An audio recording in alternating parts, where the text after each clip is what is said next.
Hello and welcome back to the Game Room. You know what I love? Video games. You know what I love talking about? Games. And it seems like a lot of people who cover games these days seem to hate them. Well, that's not me, and that's not the 1,592 of you beautiful people watching this video here today.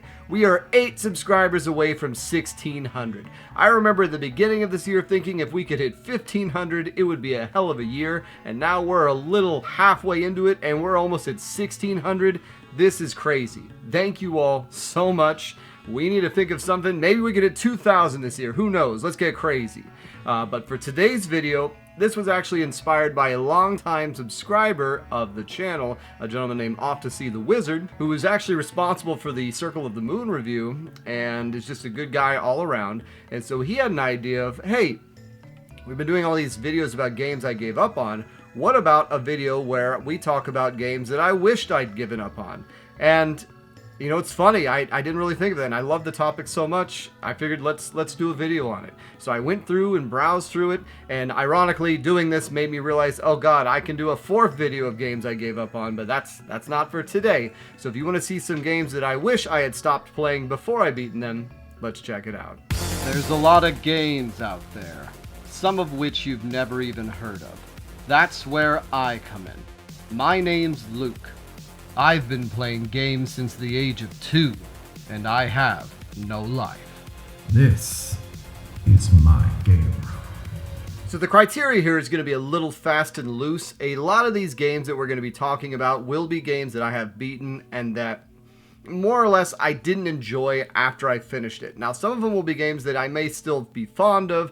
A lot of these games are going to be games I covered for the channel, which I've talked about before. When you're reviewing stuff, you have a little bit of different opinion when you review it than when you actually personally feel about it. And there are several games that, you know, personally I wasn't crazy about. And then this gets a little bit into my philosophy about game reviewing anyways, is sometimes there are games that I genuinely am not enjoying, and then when I beat it, I actually look back on it fondly. So that's a video for a different time, but let's jump into the first game, which is one that was recommended to me from a acquaintance.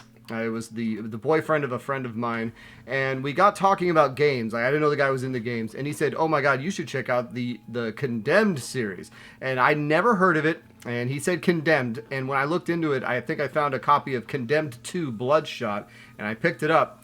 And I played through the whole thing, I beat it, and I just wasn't crazy about it. I wasn't quite sure what he was getting at, why he was saying the game was so incredible. I think he said it was similar to a Manhunt vibe or something of that nature. Well, lo and behold, Condemned 1 is supposedly a lot better than Condemned 2, and I played the, I guess the lesser of the 2 games.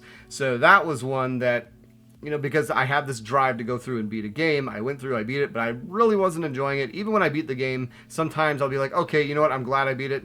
Not so much. Like a game that I was thinking of adding onto this would have been Mass Effect 3, just because the ending was so trash. But that's a pretty disingenuous argument, because I did enjoy it. Same thing with God of War Ascension. You know, it wasn't a great God of War game, but I still enjoyed playing it. So just to let you know. All right, now the next one. This, I want to say, was the 4th game in this series I played. It was the culmination of the storyline of the main character named Desmond, and that is Assassin's Creed Revelations. Now, unlike Mass Effect 3, by this time the Assassin's Creed formula had gotten stale. This was the 3rd game in the Ezio series, I want to say, because Assassin's Creed 2 you first play as Ezio, and then Brotherhood, you get the Brotherhood of Assassins, then Revelations was supposed to be this big payoff. Instead, it was just another big swerve. And you play as Desmond a lot more in this one, where he actually gets some of the assassin powers.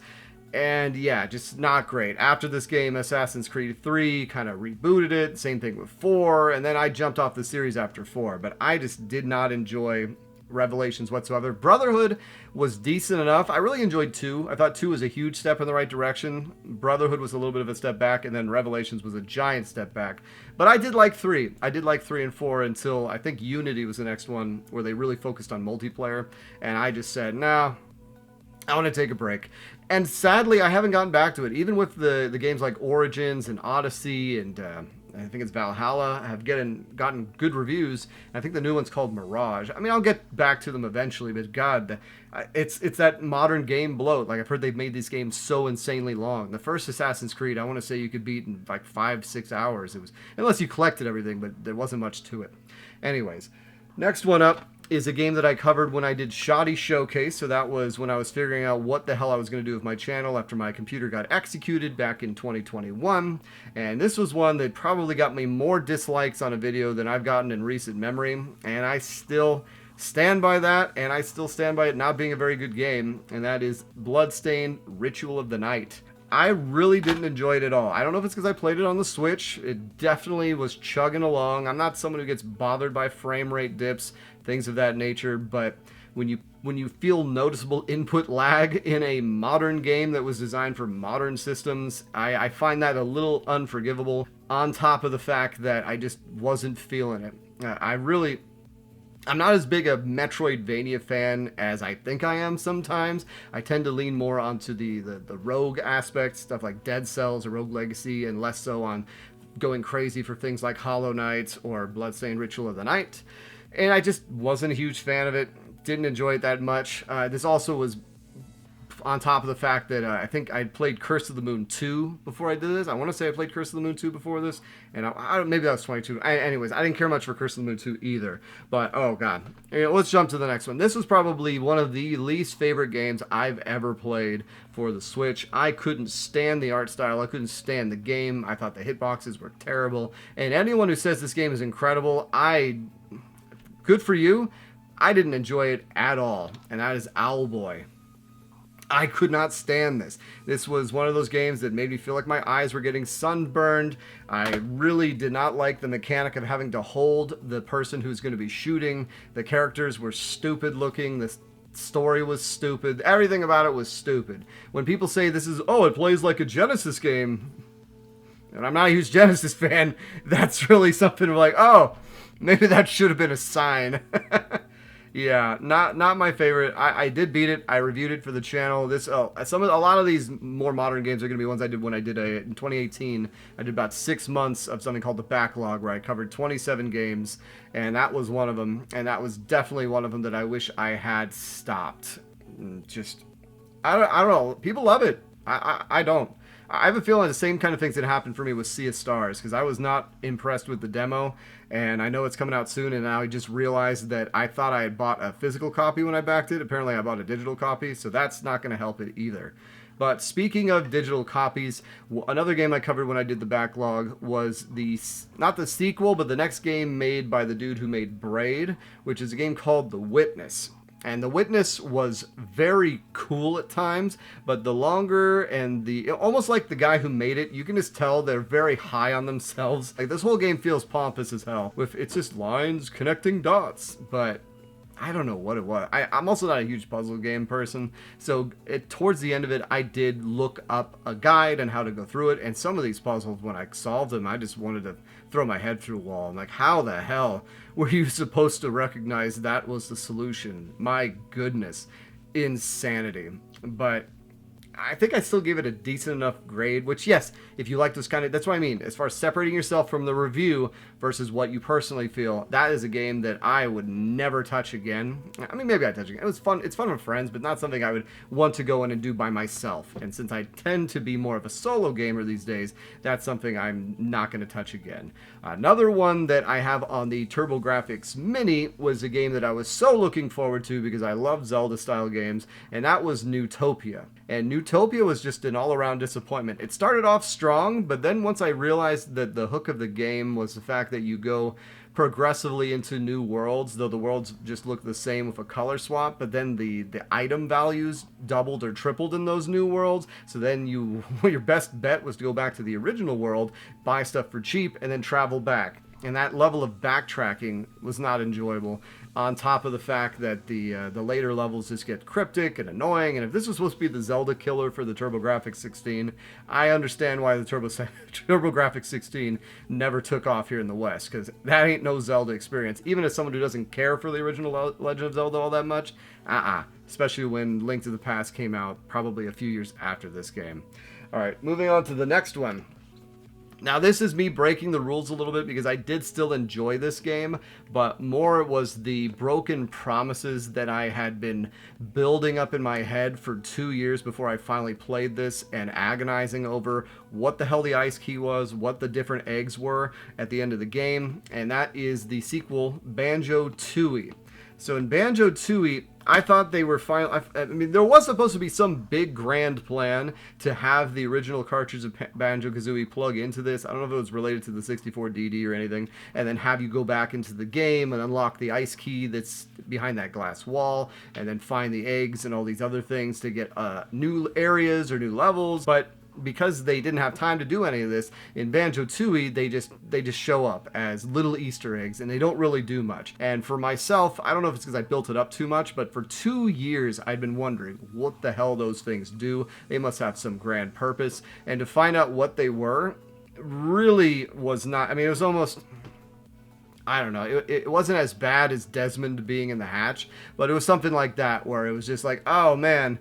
I see what you did there, but God, what I had in my mind sounded so much cooler, and you know, part of that's on me.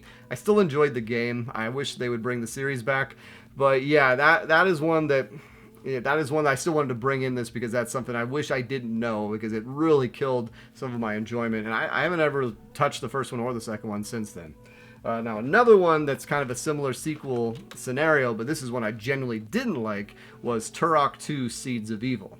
Now, the original Turok on the N64 was a very interesting game because it had a really unique play style. You actually moved with the C buttons and looked around, I want to say, with the analog stick, and then you could aim, I want to say, with the right trigger, and then fire with the Z button. So this was, when the N64 first came out, it was before dual stick controls had been pretty universal, so there was a lot of interesting control schemes. So GoldenEye had a different control scheme than Turok, had a different control scheme than Doom 64, and it was nice because, I mean, it made it feel like this N64 controller could do so many different things.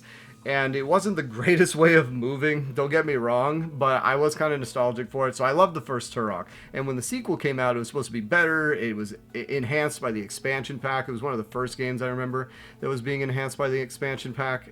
And I don't even think Donkey Kong 64 was out yet. And, or maybe I went back. Anyways, they had all these new weapons. Like, they all said, like, oh, you have these new great weapons. But the dinosaurs in it are, like, lizard people. And I don't know if this was, it's probably the case in the comic, but the first game, I remember it being largely just real dinosaurs that you were attacking. And then, you know, these temples and this, like, really primordial feel to it. Versus the second one almost made it feel like a high fantasy, weird lizard people structures, like Aztecian feel, that I just wasn't as big a fan of. And having these anthropomorphized dinosaurs that you were fighting that were firing back at you instead of feeling like you were a dude in the jungle who was using bows and arrows and shotguns and pistols to take out these dinosaurs and other humans, kind of killed what I really enjoyed about the first one. And after that, even though the multiplayer wasn't great, it had a 4-player deathmatch. Everyone was doing that after GoldenEye was so successful.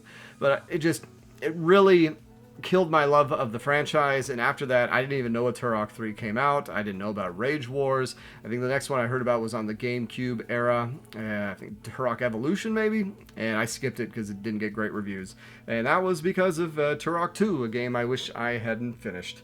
Alright, and the last one on the N64, this is a game that was not great. I didn't hate playing through it, but I was very much kind of on my high horse of like, man, I guess people don't know what good games are, and that is Castlevania 64.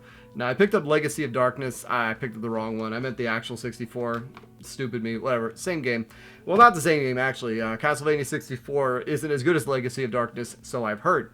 But I played through that. I beat it, and I put it down, and after that, I almost didn't play Symphony of the Night because of this damn game. So that right there is a travesty enough. But you know what I didn't do? Because of this game, I didn't go back and play the NES games until I was almost in my 30s, if not in my 30s, which that was a huge mistake in itself. Because if I had gone back and, let's say, instead of doing this, like if I had taken the chances on the franchises that I did on the N64 on the Super Nintendo, man, things would have been so much different. Like if I had done, Castlevania 4 or Mega Man X or even to a different extent, Super Metroid instead of playing the original Metroid, my entire gaming trajectory could have been way different, even as far as starting to pick up these games way earlier than when I did. And I blame Castlevania 64 for some of that. Then again, I loved Bomberman 64 and I didn't go back and play the other ones. However, seeing it, it was a completely different genre, going back and playing what looked to be just a puzzle bombing game versus an actual adventure game. All right, and now another one I covered on the channel, which, you know, this is one of those things where I feel like you got to eat your vegetables, and people say they love this game, and I'm a huge fan of turn-based RPGs. This is the OG, but I really did not enjoy playing Dragon Warrior. Maybe it's because I was reviewing it. Maybe because I wasn't, like I said, I really took a step back and started just playing games to enjoy them. A lot of that's thanks to you guys, because now I can do these type of videos instead of having to do reviews every week, so I'm not as hard pressed about beating something if I'm not enjoying it. But I did not enjoy playing through the original Dragon Warrior. It really did feel like, you know, reading a white paper or reading required reading for school. Instead of wanting to read Moby Dick, you have to read Moby Dick, and you're not going to enjoy it as much. And that's how I felt with Dragon Warrior. Maybe it's because I wanted to play 2, 3, or 4. I heard they were better, or, you know, the later versions. But no, I started with the first one. I am glad I played it. I am glad I beat it. But really, I wish I'd played one of the other ones, and that's why it's here. So I'd rather. Why didn't I just do 3? You know, I didn't have to start with the first one. That's just my own dumb fault. All right. And another one I did for the channel, the same month I did Dragon Warrior, was a game that Happy Console Gamer recommended, which is Tombs and Treasures, which I'm sure this is a fun game and all, but I just was not in the right space when I played it, and if I get to a part where I'm using a guide to beat a game because I just am over it, that's pretty telling. I used to really look down on that kind of thing. I still am not proud of when I do that, but sometimes you have a sunk fallacy cost in there where you've put so much time into it. Even with this, like, this is not a huge long game, but you put 3-4 hours or 5 hours, and I want to get it through it. I set it up where I had to do it for the month. Got to get through it. Really didn't enjoy it. It's just a style of game that's a lot more PC-like than NES-like, and I have a lot of bad memories of that kind of stuff from when I was a kid. Because I would play things like Indiana Jones, I'm not sure which one, like the computer game, and always get stuck, and it would just bother me to no end. Like, I really, really get frustrated when I'm in a game and I can't figure out what to do. Which, yes, I know can happen, happens a lot, and I have a pretty good tolerance for it, but when I get into these areas where you're in an unwinnable scenario, that's when it really ticks me off. And there are areas like that where I had that happen in this. I got myself into an unwinnable scenario. I got trapped in a room, and I ended up losing, I want to say 2 hours or something of that nature. All right, next one. This one's ironic because this is actually a game that I did give up on the Wii, and then I forced myself to beat the HD remaster of it, and I wish I hadn't. I even said it in the hated gems of it, and that's Skyward Sword HD. God, I cannot think of a Zelda game I dislike more. Even the original Legend of Zelda is, hands down, I'd play that a million times before I'd ever touch this piece of garbage again. No really great villain. The stupid flying takes forever. The bird is annoying. The intro is annoying. The art style, Zelda looks goofy. Link looks goofy. I don't even think Ganondorf's in it other than some nameless entity. They claim it's the first game in the Zelda timeline, and yet there's ruins again from a fallen kingdom. Oh yeah, it's the origin story of the Master Sword. Okay, well, what's the origin story of the Skyward Sword? Because the Skyward Sword was there before. And also all the imagery that's in every single damn Zelda game since Twilight Princess is around. You have the damn Triforce this, and the Sheikah mask, and the Eye of Truth symbolism. Those weren't even in Link to the Past or in Zelda 2 in the original Zelda, so then where the hell did these come from? They're lost hieroglyphs? Anyways, I could go on and on about how much I dislike that game, but especially when you get to the end and they have you go through the tree area and swim around, find the tears, and nightmare fuel. Alright, here's one that I actually just beat. Because I was waiting for Final Fantasy 16 to come out, and I want to say this was a recommendation on a pickups video with Metal Jesus and Reggie, and that is Hunt Down, and just in my opinion, an uninspired 2D. I guess it's like a run and gun because you have a health bar. I'm kind of hard pressed as to what to categorize it as because it's not Contra-like, it's not one-hit deaths, but it's just. maybe it's more like Lethal Weapon on the Super Nintendo or something of that nature. Just a run and gun platformer, almost Turrican-like, where you can explore around. And I was expecting more from it than what it gave, and didn't really enjoy it. Didn't like the some of the boss fights, like the World 2, I guess we'll call it, that boss fight with the hockey guy was kind of inspired. But other than that, everything else was just kind of blah. And I was, it was one of those things where I forced myself to beat it. I was legitimately going to give up on it and go back to Infernax. But I'm like, no, let's just beat this dang thing. And I really, I beat it. There you go. That's the only thing I can say about it. Alright, another one I covered on the channel, I think this was the 13th one I covered, is Donkey Kong Tropical Freeze. Now, I know a lot of people don't like Donkey Kong Country Returns, and maybe it's because when I played it, it was playing it with my little brother, and it was really a fun time for the two of us. It's one of the first games we actually were able to play together and not have it be super annoying and hard to do. But playing through Tropical Freeze, I just did not like it. I really can't even put any words on it. It just felt like the same game again with an ice skin put over it. And I've never been the hugest fan of the Donkey Kong Country series to begin with, so maybe there's that as well. But I really had to force myself to get through this one. My main issue is the boss fights. The boss fights had these tiny windows for attacking, and I feel like the windows take 2 to 3 minutes in between the attacks, and just sitting there having to dodge left, dodge right, go up, go down, dodge left, dodge right, go up, throw there, hop left, roll right, stop. Okay, now you can attack.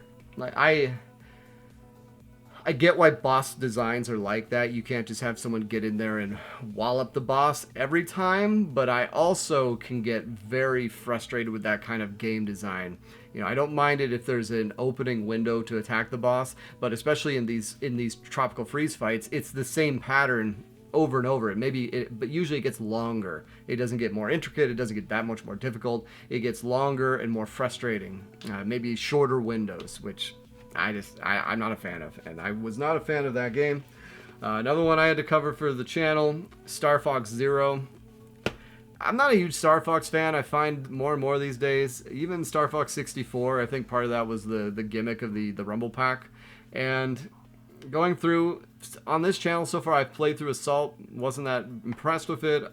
I played through Star Fox Zero, I was not impressed with it whatsoever. The on rails levels I thought actually were incredible. I thought the on rails levels were great, but the other stuff was really, really tiresome. And then the final boss battle with Andros was an exercise in patience and annoyance. I think you have to fly into this crystal structure, and it just wasn't fun. A lot of times you'll have a big boss fight that's satisfying to beat, and not in this one. In this one, it was just, thank God I did it, which is kind of how the whole game felt after I beat it. Like, okay, thank God I did it. Another one of these, I beat it to say I beat it.